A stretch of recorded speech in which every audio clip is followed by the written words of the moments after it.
Good morning students. आज की हमारी ई क्लास का टॉपिक है स्ट्रक्चर ऑफ वाटर और केमिस्ट्री ऑफ वाटर। इससे पहले वाली क्लास में हम लिक्विड स्टेट या द्रव अवस्था के बारे में पढ़ रहे थे। हमने पिछली क्लास में डिस्कस किया था कि द्रव में किस तरीके के बल पाए जाते हैं। तो एक बार अपन थोड़ा सा रिवाइज कर लेते हैं। हमने पढ़ा था कि द्रव अवस्था में जो बल पाए जाते हैं वो होते हैं dipole dipole interaction, ion dipole interaction और स्पेशली लंडन फोर्सेस के बारे में हमने पढ़ा था। अब आज हम इसी लिक्विड स्टेट या द्रव अवस्था का नेक्स्ट पार्ट पढ़ेंगे और वो है हमारा स्ट्रक्चर ऑफ वाटर और केमिस्ट्री ऑफ वाटर। पानी के बारे में हम सब लोग बहुत अच्छे तरीके से जानते हैं, लेकिन इसकी केमिस्ट्री क्या है? इसकी केमिस्ट्री बहुत ही इंटरेस्टिंग है, आपको बहुत अच्छा लगेगा इस चीज़ को पढ़ के। तो सबसे पहले हम पढ़ते हैं कि वाटर की इम्पोर्टेंस क्या है। Water is essential for life. It covers 2/3 of the earth surface and every living thing is depend upon it. ये अपन ज्योग्राफी में पढ़ चुके हैं कि जो हमारा प्लैनेट है, अर्थ है, उसका 2/3 पार्ट पानी से बना हुआ है। और सिर्फ यही नहीं, जो हमारा मानव शरीर है उसका भी 70% पार्ट पानी से बना हुआ है। Water is the major component of many body fluids including blood, urine and saliva. अब हम पढ़ते हैं इसकी केमिस्ट्री के बारे में। The structure of electron surrounding water is tetrahedral resembling a pyramid. ये आपने पढ़ा हुआ है। sp3 हाइब्रिडाइजेशन होता है इसमें वाटर मॉलिक्यूल में। और वाटर के स्ट्रक्चर में जो सबसे इंटरेस्टिंग बात है वो क्या है?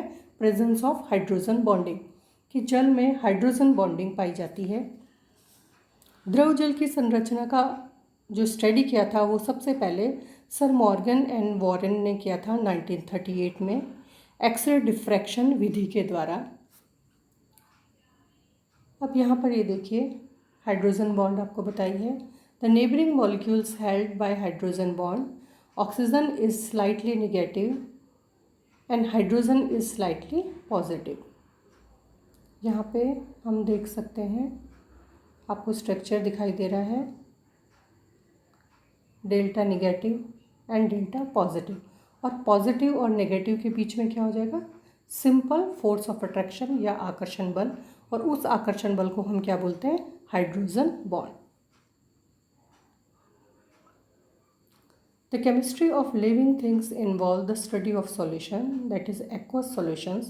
Water is vital to life because the chemical reactions of the living things must take place in aqueous solution. अच्छा, हमारी बॉडी में जो भी रिएक्शंस होती है, रिएक्शंस कब होती है?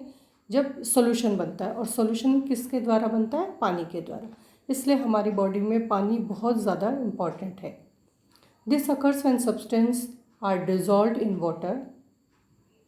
Life processes rely on free movement of molecules and ions in electrical signals in the nervous system.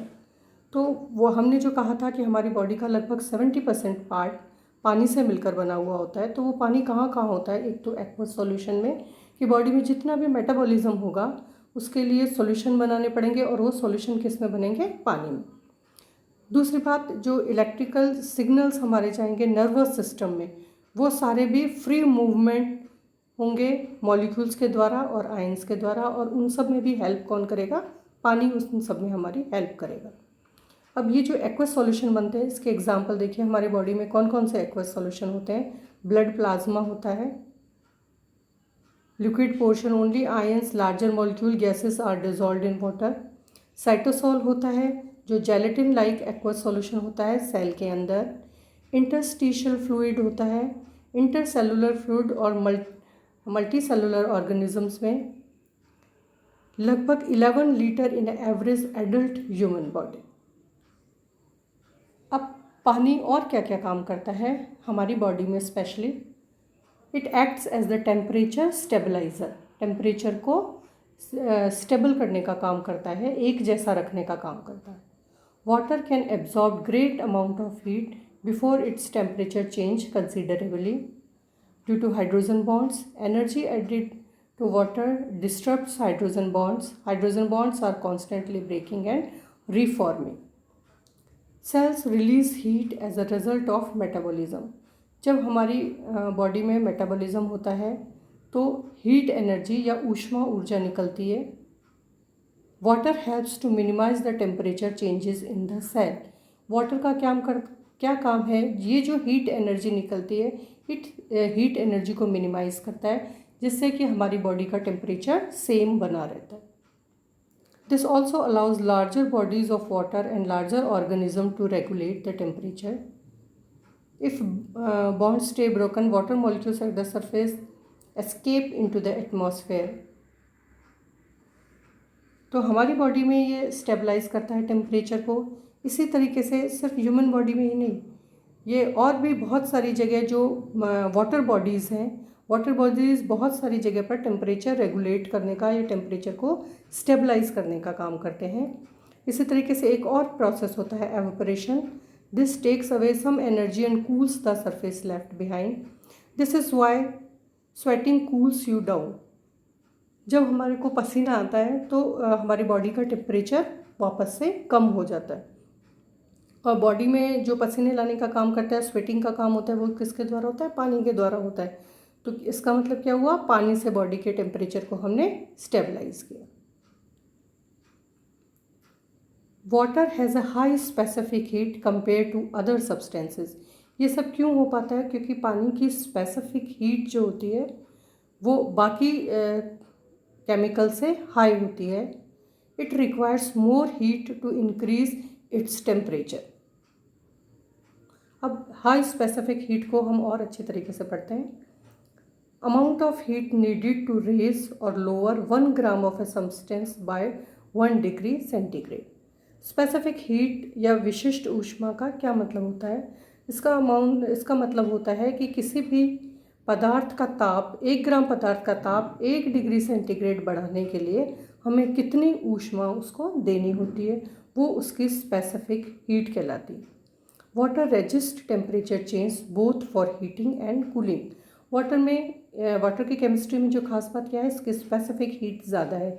इसका मतलब क्या हुआ? इसका टेम्परेचर को बढ़ाने में और टेम्परेचर को कम करने में हमें ज़्यादा एनर्जी देनी पड़ेगी। ज़्यादा एनर्जी देनी पड़ेगी तो नॉर्मल सर्कमस्टांसेस में हम ज़्यादा एनर्जी नहीं दे पाएंगे, इसलिए क्या होगा? टेम्परेचर लगभग समान होगा। या हम दूसरी तरह से क्या कह सकते हैं? वाटर कैन एब्जॉर्ब और release large amount of heat energy with little change in actual temperatures. इसका मतलब क्या हुआ? इसका मतलब ये हुआ कि पानी जो है वो बहुत सारी हीट एनर्जी को एब्जॉर्ब कर सकता है और उसका टेम्परेचर भी उस समय बहुत कम बढ़ता है। जैसे आपने देखा होगा जो कोस्टल एरियाज़ होते हैं, जहाँ पर लार्ज वाटर बॉडीज़ होती हैं, समुद्र जहाँ पर होते हैं, वहाँ पर टेम्परेचर का फ्लक्चुएशन ज़्यादा नहीं होता। क्यों नहीं होता? क्योंकि जो लार्जर हीट बॉडीज़ होती हैं वो टेम्परेचर को, हीट एनर्जी को एब्जॉर्ब कर लेती है।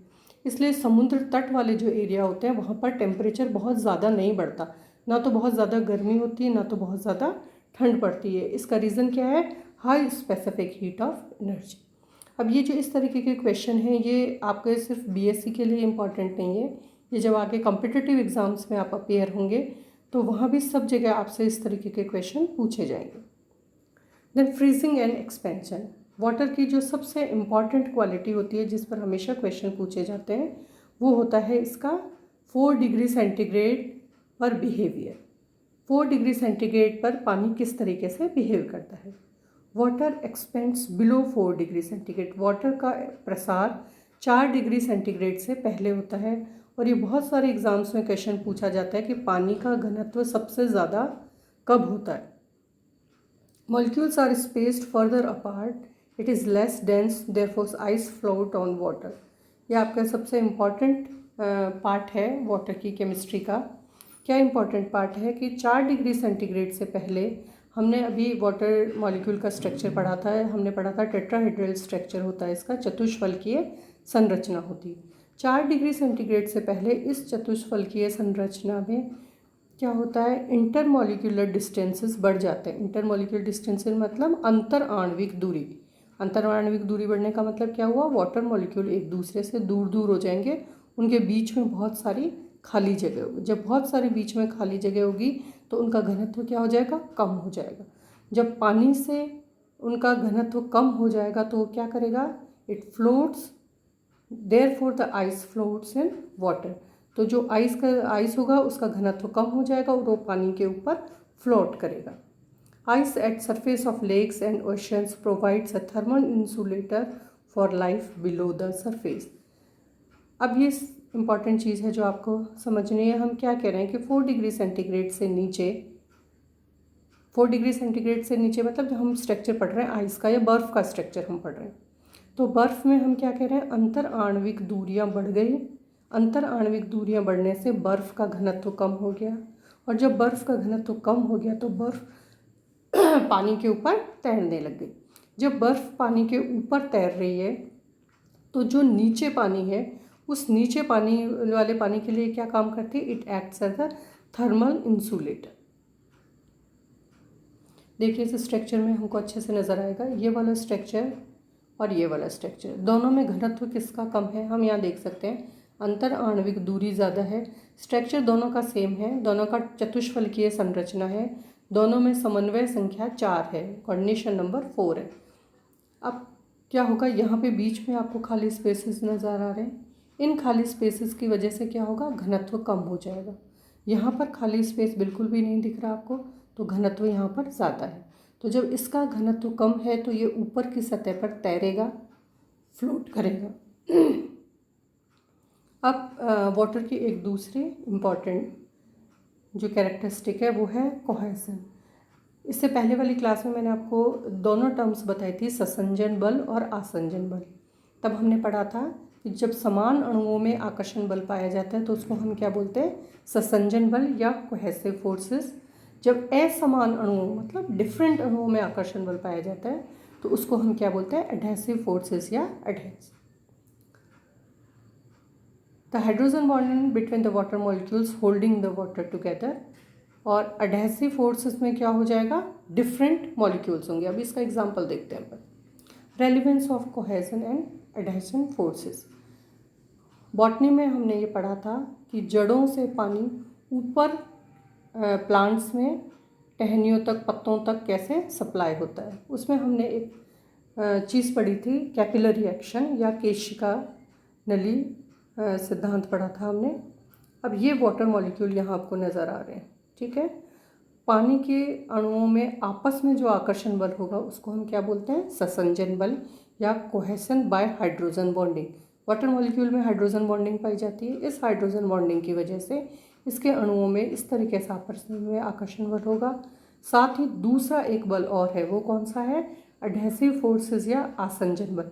आसंजन बल किस में होगा, सेल वॉल के बीच में, और यहाँ पर ये जो वाटर मॉलिक्यूल्स हैं इनके बीच में।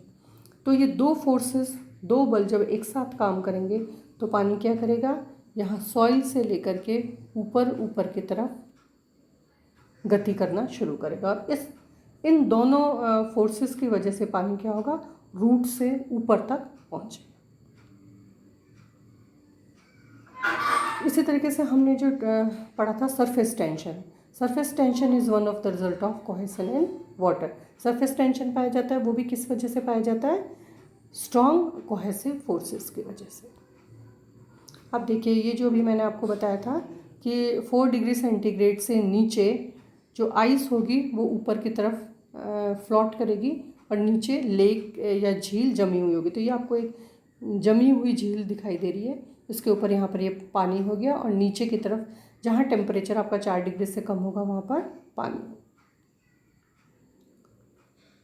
रेलिवेंस ऑफ लो डेंसिटी, अभी अपन ने पढ़ा था कि आइस की डेंसिटी वाटर से कम होती है।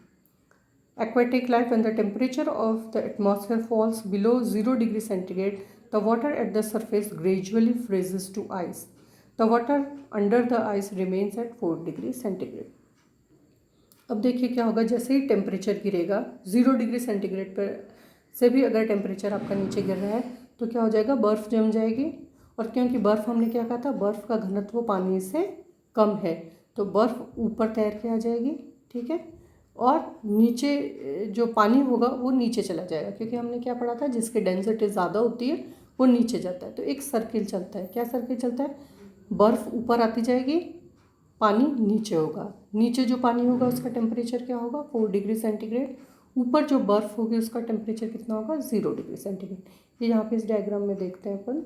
देखिए इसमें यहाँ पे ऊपर बर्फ़ जमी हुई होगी लेक में, लेकिन जो नीचे का टेम्परेचर है वो कितना रहेगा, 4 डिग्री सेंटीग्रेड। और इसलिए जो एक्वेटिक लाइफ है, जो फिश वगैरह होती है, वो वहाँ पे आराम से रह पाए। Next important characteristic of water is solubility. Solubility, पानी में चीज़ें किस तरीके से डिज़ोल्व होती है। डिज़ोल्व होने के लिए हमने एक थंब रूल पढ़ा हुआ है, लाइक डिज़ोल्व्स लाइक, समान समान को घुलता है। तो हम वाटर को क्या कहते हैं, water is a polar molecule. पानी एक ध्रुवीय अणु है। ध्रुवीय अणु क्यों है, क्योंकि इलेक्ट्रॉन निगेटिविटी या विद्युत ऋणताओं में अंतर है। हाइड्रोजन की विद्युत ऋणता बहुत कम है, ऑक्सीजन की बहुत ज़्यादा है। तो ऑक्सीजन आपका क्या बन जाता है, निगेटिव, और हाइड्रोजन क्या बन जाता है, पॉजिटिव। तो अब ये किसको डिज़ोल्व करेगा, जैसे NaCl को डिज़ोल्व करना बताया है हमने यहाँ पर। NaCl कैसे बना होता है, आयोनिक कंपाउंड है, Na positive and Cl negative. अब Na पॉजिटिव को वाटर के निगेटिव एंड वाले सारे अणु घेर लेंगे, और जो क्लोराइड का निगेटिव पार्ट है इसको वाटर मॉलिक्यूल के पॉजिटिव पार्ट्स चारों तरफ से घेर लेंगे। तो क्या हो जाएगा, इनके बीच में, NaCl के बीच में जो फोर्स ऑफ अट्रैक्शन था वो टूट जाएगा और वो इसमें डिज़ोल्व हो जाएगा। अब वाटर का आयोनाइजेशन कैसे होता है, वाटर आयोनाइज्ड होकर बनता है H positive and OH negative में। H positive and OH negative are very reactive, और ये क्या काम करते हैं, ये pH बैलेंस करने का काम करते हैं। pH क्या होता है, pH is minus logarithm of hydrogen ion concentration. Substances that minimize changes in the concentration of H positive and OH negative. Ionisation होने से वाटर किस तरीके से काम करता है, वाटर बफर की तरह काम करता है, और इसका काम क्या होता है, human body pH maintain by the carbonic acid, और बॉडी में जो pH मेंटेन करने का काम होता है वो भी वाटर के द्वारा होता है। तो अभी हमने जो वाटर की केमिस्ट्री पढ़ी है, वाटर की केमिस्ट्री में हमने क्या क्या चीज़ें इंपॉर्टेंट पढ़ी है, एक बार हम फिर से उसको रिवाइज कर लेते हैं। वाटर का स्ट्रक्चर एंड सबसे इम्पॉर्टेंट चीज़ है importance of hydrogen bonding. Water में जो हाइड्रोजन बॉन्डिंग पाई जाता है उसकी वजह से उसमें ससंजन बल और असंजन बल बहुत स्ट्रॉन्ग हो जाते हैं। दूसरी बात, वाटर का जो बिहेवियर होता है 4 डिग्री सेंटीग्रेड पर और 4 डिग्री सेंटीग्रेड से नीचे, ये बहुत ज़्यादा इम्पॉर्टेंट है। बहुत सारे एग्ज़ाम्स में इससे रिलेटेड क्वेश्चन पूछे जाते हैं। पानी और किस तरह काम करता है, ये हमारी ह्यूमन बॉडी में मेटाबॉलिज्म को किस तरीके से प्रभावित करता है, ये सारे क्वेश्चन भी आपसे पूछे जा सकते हैं। अब इससे नेक्स्ट क्लास में हम पढ़ेंगे एक बहुत ही इम्पॉर्टेंट टॉपिक, लिक्विड क्रिस्टल्स के बारे में। Thank you so much.